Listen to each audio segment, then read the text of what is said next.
हे महाकाल, मैं आपके दरबार में खाली हाथ आया हूं, लेकिन दिल भरा हुआ है उम्मीदों से।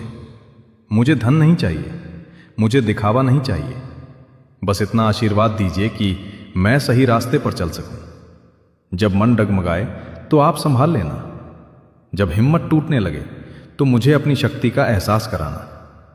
हे भोलेनाथ, मेरी गलतियों को क्षमा करना और मुझे इतना विवेक देना कि दोबारा वही भूल ना करूं। मेरे परिवार की रक्षा करना, मेरे सपनों को दिशा देना और मेरे कर्म ऐसे बनाना कि आपको मुझ पर गर्व हो। अगर कभी अहंकार आ जाए तो मुझे झुका देना, पर कभी मेरा विश्वास मत तोड़ना। आपके चरणों में ही मेरी शांति है, आपके नाम में ही मेरी ताकत है। मेरे जीवन का हर कदम आपकी इच्छा से चले।